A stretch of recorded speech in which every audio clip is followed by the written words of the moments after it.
కొంతమందికి మేము చేసే అభివృద్ధి నచ్చడం లేదు. మారీచులు మాయ వేషంలో, మాయలేడి రూపంలో, మాయగాళ్ళ రూపంలో మీ దగ్గరకు వస్తున్నారు. నిన్న మొన్న చూసిన కొడంగల్ పోయినరు, లేకపోతే మహేశ్వరం పోయినరు, ఇవాళ ఇంకేడుకో పోయినరు. మార్కెట్ యార్డు కట్టలేదు మీరని. 10 ఏళ్ళు మీరు ఎందుకు కట్టలేదని నేను అడుగుతున్నా. పెళ్లి చేసినా, కొత్తగా పెళ్ళైనా పిల్లనో పిల్లగాడో పుట్టాలంటే 9 నెలల్లో 10 నెలల్లో అవుతుంది కదా. కండరాలు తిరిగిన 6 అడుగులు ఉన్నోని పెళ్లి చేసినా 3 నెలల పిల్లల్ని పుట్టించగలడా? అయితే అదే సాధ్యం. దానికి ఒక ప్రక్రియ, ఒక విధానం ఉన్నది. పెళ్ళైన ఎవరికైనా 9-10 నెలలు పడుతుంది పండంటి పిల్లగాడినో బిడ్డనో చూడాలంటే. అట్లనే ఈ ప్రభుత్వం 10 సంవత్సరాలు మీరు ఎలగబెట్టని పనులు ఎన్నిటినో గొప్ప గొప్ప పనులను చేసినాం. ఇంకా చేయాల్సినవి ఉన్నాయి. అడ్డుపడడానికి ఊరూరు తిరుగుడు కాదు. మారీచుడు మాయలేడి రూపంలో వచ్చి సీతమ్మని చెరబట్టాలనుకుంటే చివరికి రాముడు చేతిలో చావు తప్పలేదు. మళ్ళా కూడా నేను ఈ వేదిక మీద నుంచి మళ్ళీ చెప్పదలుచుకున్నా, ఇక్కడ ఉండే ఆదిలాబాదు బిడ్డల సాక్షిగా ఆనాడు పిప్పిరిలో బట్టి గారు, ఆనాడు నేను ఇంద్రవెల్లిలో ఇక్కడి నుంచే దీక్ష భూని ప్రజాపాలన తెస్తామని చెప్పినాం. ఇచ్చిన మాట ప్రకారం ప్రజాపాలన తెచ్చినాం. ఇవాళ మళ్ళీ ఈ పిప్పిరి వేదిక మీద నుంచి నేను చెప్తున్నా, రాబోయే శాసనసభ ఎన్నికల్లో మళ్ళీ ప్రభుత్వం వస్తుంది, ప్రజాపాలన చేస్తుంది. 2034 లోపల ఆదిలాబాదు అత్యంత అభివృద్ధి చెందిన పర్యాటక కేంద్రంగా, పారిశ్రామిక వాడగా, విద్యా కేంద్రంగా తీర్చిదిద్దే బాధ్యత మా ప్రభుత్వం తీసుకుంటుంది. ఇవాళ ఎవరైనా ఏ పార్టీలైనా గెలవని, ప్రజాపాలన నాడు అధికారంలో ఉంటుంది, ఈ ప్రాంతాన్ని అభివృద్ధి చేస్తుంది. మిత్రులారా, కొంతనన్న ఓపిక ఉండాలి, సంయమనం పాటించాలి. 10 ఏళ్ళు వాళ్ళు చేయలేని పనులు, 10 ఏళ్ళు వాళ్ళు సృష్టించిన గందరగోళాన్ని, 10 ఏళ్ళు 8 లక్షల కోట్ల రూపాయలతో అప్పుల్లో రాష్ట్రాన్ని ముంచితే ఒకటొకటి పరిష్కరించుకుంటూ వస్తున్నాం. కొంత సమయం, కొంత వెసులుబాటు ఇవ్వాలి, కొంచెమన్నా ఆలోచన చేయాలి. అరే 10 ఏళ్ళు మనమే ఉంటాం కదా, అన్ని శాఖలు మన దగ్గరనే ఉండే కదా, ఈ 10 ఏళ్లలో మనం చేయలేని పనులు వాళ్ళు చేస్తున్నారు కదా, అంతో ఇంతో అవకాశం ఇవ్వాలి కదా, కొంత ఓపిక పట్టాలి కదా. సంసారం ఏర్పడంగానే ఇంట్లో ఒకవేళ విడిపోతే మనకు గిన్నెలు, చెంబులు, స్టవ్లు తెచ్చుకోవడానికి కొంత సమయం పడుతుంది. ఏర్పాటు అయిన తర్వాత సంసారాన్ని సరిదిద్దుకోవడానికి కూడా కొంత సమయం పడుతుంది. అంత సమయం కూడా ఇవ్వకుండా నాకు వజ్రాలు తేలేదు, వైదూర్యాలు కొనలేదంటే సాధ్యమవుతుందా? అట్లనే ఈనాడు 6 గ్యారంటీలలో ఇంతకుముందే బట్టి విక్రమార్క గారు చెప్పినారు, ఆర్టీసీ బస్సు ఇవ్వలేదా, ఆరోగ్యశ్రీ పథకం ఇవ్వలేదా, సన్న బియ్యం ఇవ్వలేదా, 200 యూనిట్లు ఉచిత కరెంటు ఇవ్వలేదా, ఇందిరమ్మ ఇండ్లు ఇవ్వలేదా, ఈరోజు ఆడబిడ్డలకు ఆర్టీసీ బస్సులు కొనివ్వలేదా, అదానిలాగా ఈరోజు సోలార్ పవర్ విద్యుత్తు ఇవ్వలేదా? ఇలా చెప్పుకుంటూ వెళ్తే అరగంట మేము చేసింది చెప్పగలం. అసెంబ్లీలో మాట్లాడదామంటే రారు. ఏందా నువ్వు చెప్పేది వింటా అంటే చెప్పరు. ఎంతసేపు ఉన్నా లొల్లి పెట్టాలి, యాగి చెయ్యాలి, బురద జల్లాలి, ప్రజల్ని మభ్య పెట్టాలి. ప్రజలంతా అమాయకులు కాదు నాయన. మీ సంగతి చూసిండ్రు, 10 ఏళ్ళు చూసిర్రు. మీరు ఎన్ని పరిశాన్లు చేసిరో ప్రజలకు తెలుసు. ఆనాడు నేను అడుగుతున్నా, పెళ్ళామొగుడు మాట్లాడుకోవడానికి కూడా భయపడేది, ఫోన్లో మాట్లాడాలంటే ఓడింటాడో అని. అవునానే? రాజకీయ నాయకులే కాదు, ఆలు మొగుళ్ళు మాట్లాడుకుంటే కూడా ఇన్న రోజు. ఇవాళ బాజాబ్తో రోడ్డు మీదనే మమ్మల్ని తిడుతురు. ఏమన్నా అన్నామా? ఎప్పుడన్నా ఏమన్నా అన్నామా? ఎన్ని మాటలు మాట్లాడుతురు? ఏమన్నా ఎవరి మీద ఏమన్నా కేసులు పెట్టామా? ఎవరు నన్ను సతాయించినామా? అందుకే ఈనాడు తెలంగాణ ప్రజలు స్వేచ్ఛగా బతుకుతున్నారు. మళ్ళీ నిర్బంధాలు కావాలి, మళ్ళీ గడీల పాలన కావాలని ఎవరైనా కోరుకుంటారా? ఆనాడు గడీలను బద్దలు కొట్టిన ప్రాంతమే, నిజాం సర్కార్ గడీలను బద్దలు కొట్టిన ప్రాంతమే ఆదిలాబాద్ గడ్డ. ఆ బిడ్డలే రామ్జీ గోండు, కొమరం భీముడు. గడీలను బద్దలు కొట్టిన ఈ ప్రాంతం నుంచి నేను చెప్తున్నా, మళ్ళీ గడీల పాలన రానివ్వము, మళ్ళీ రాక్షసులను మమ్మల్ని పాలించే పరిస్థితి రానివ్వం. ఈరోజు ప్రజలకు సేవకులుగా సేవలు అందిస్తాము. తెలంగాణ రాష్ట్రాన్ని అభివృద్ధి పదం వైపు నడిపిస్తాము. ఖచ్చితంగా 2034 వరకు ఈ ప్రభుత్వం కొనసాగుతుంది. మా ఆడబిడ్డల ఆశీర్వాదం ఉంటుంది, మా సోదరుల సహకారం ఉంటుంది. మొన్న ముఖ్యమంత్రి గారు ఇప్పుడే మా అనిల్ జాదవ్ గారు చెప్పినట్టు ఉమ్మడి ఆదిలాబాద్ జిల్లాలోని బోత్ నియోజకవర్గానికి వచ్చిండు. అక్కడ ఆయన మాట్లాడిన మాటలు ఒక్కసారి మీరు వినండి. ఏమంటాడు ఆయన? ఎంత పెద్ద కండలు తిరిగిన పైల్వాన్ అయినా 3 నెలల్లో పిల్లలు పుట్టియలేడు కదా, 9 నెలలు పడుతుంది కదా అంటాడు ముఖ్యమంత్రి గారు. ఒక ముఖ్యమంత్రి నోట్లోకి వెళ్ళి రావాల్సిన మాట నేను ఇది.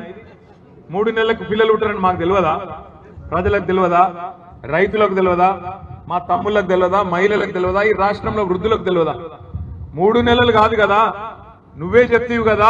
ఆనాడు పిసిసి అధ్యక్షుడిగా నువ్వు, ఈరోజు ఉప ముఖ్యమంత్రిగా ఆనాడు సిఎల్పి లీడర్ గా ఉన్న బట్టి విక్రమార్క గారు, మీరిద్దరే కదా సంతకాలు పెట్టింది.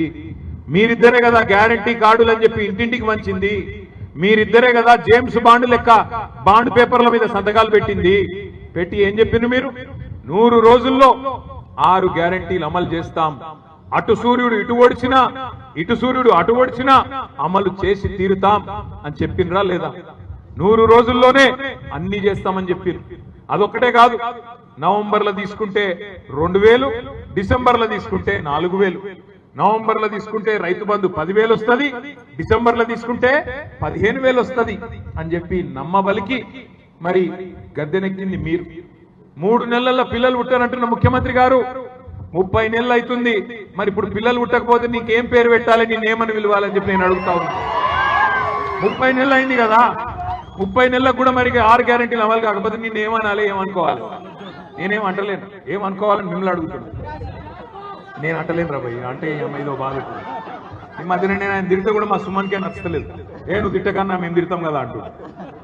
అంటే ఏమైందంటే ఇలా రాష్ట్రంలో ఎంత గలీజ్ రాజకీయం అయిపోయిందంటే, ముఖ్యమంత్రి లెక్క లేడు, మంత్రి లెక్క లేడు, ఎమ్మెల్యేలు లెక్క లేరు. మొత్తం ఒకటే దుకాణం తెరుచుకొని కూర్చున్నారు ఎక్కడోడు అక్కడ.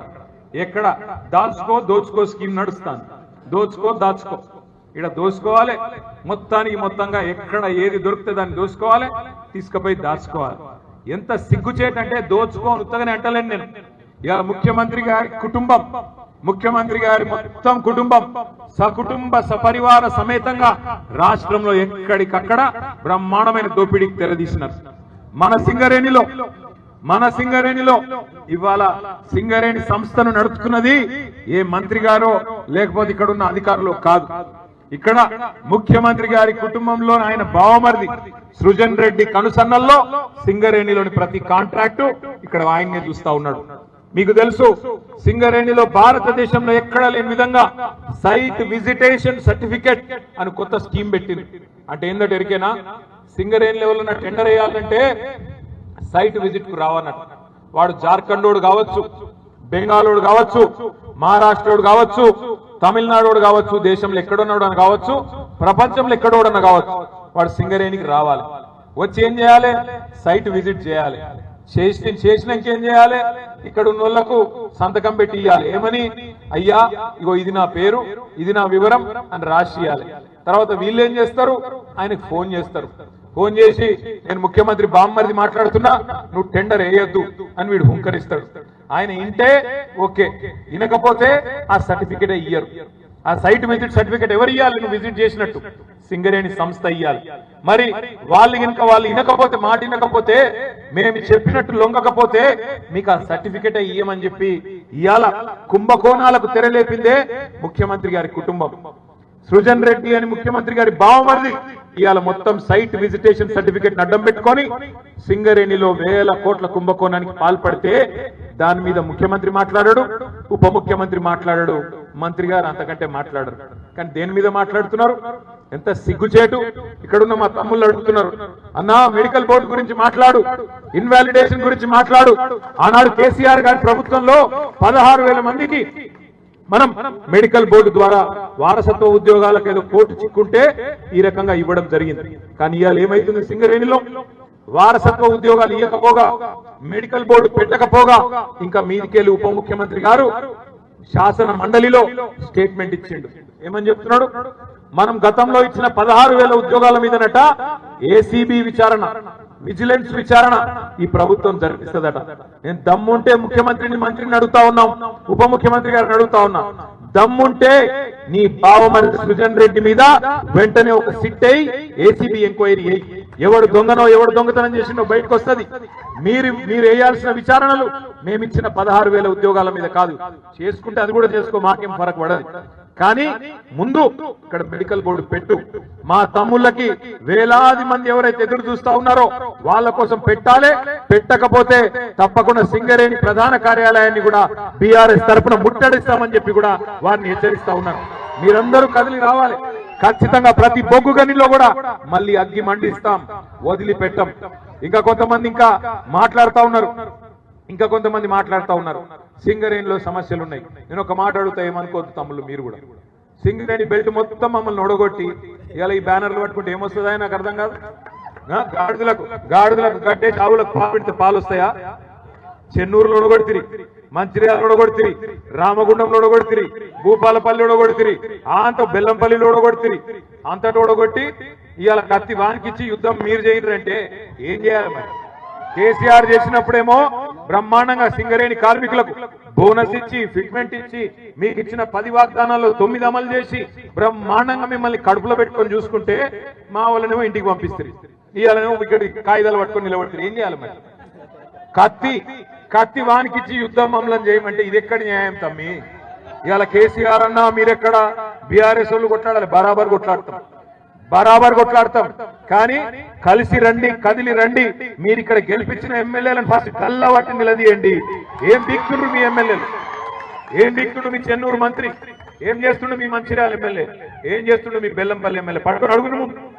ఇదేనా వాళ్ళు ఇచ్చిన మాటలు? అభయహస్తం మేనిఫెస్టో అన్నారు. సింగరేణి గురించి తీయటపుల్లటి మాటలు చెప్పిండ్రు. ఇలా అభయహస్తం మేనిఫెస్టో భస్మాసుర హస్తం అయింది. మీ నెత్తి మీద మీరే చేయి పెట్టుకొని బూడిదయ్యే పరిస్థితి వచ్చింది.